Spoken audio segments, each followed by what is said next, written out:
Hello artists, today we're going to make some drips inspired by Jen Stark. So your paper direction does not matter, put it whatever direction you want. Name in a corner in your class. Then we will have a gigantic ice cream lid or something round. We are going to lay it on the paper. Mine just barely fits. So hold it in the center and trace all the way around. Ta-da!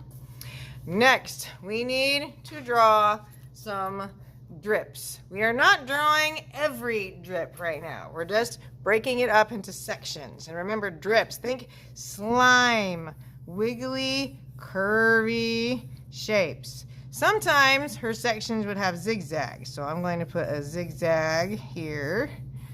And we can come up and touch this. It's not crossing, it's stopping. Then I'm going to have another drip on my page. So I just drew 3 lines to break it up. I think I might add one more.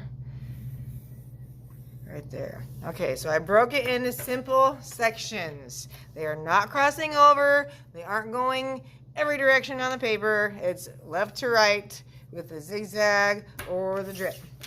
Then everything else on here will be done with your markers.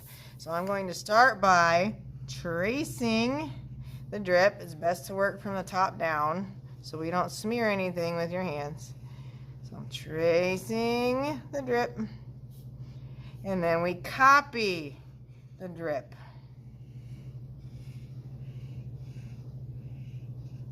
And when we go to color this, follow the line. Now, these markers are made the way they are for a reason. That skinny point makes skinny lines. If you use the side of the marker, if you lay it down, it makes much bigger lines, which makes it so much easier to color this. So I just follow the line that I drew. And markers are happier when you color slowly.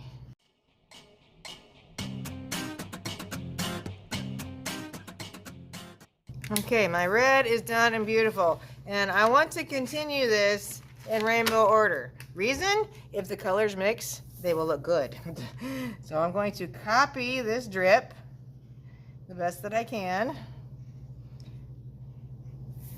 And then follow the line.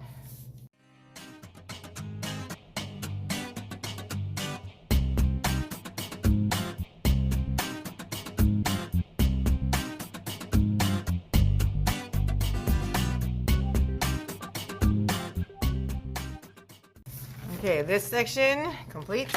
You can have some sections that are black and white.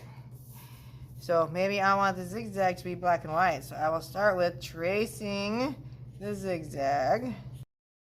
Copy. And I'm going to continue copying.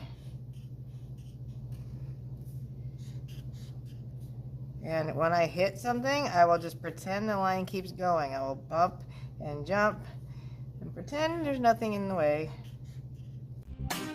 And then I can go in and color every other one.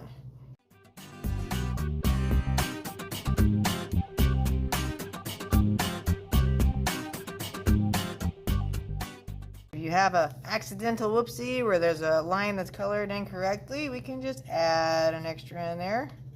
And when you're coloring, you don't always have to start with red on here. Maybe I want to start with blue.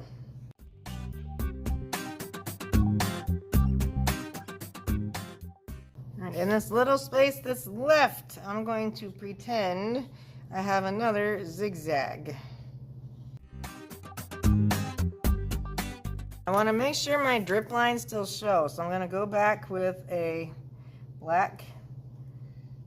I'm going to retrace my first layer.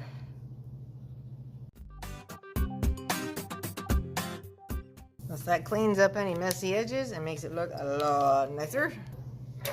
And the very last thing we do is cut it out. And now your name's been chopped off, so we need to write it again and put your class.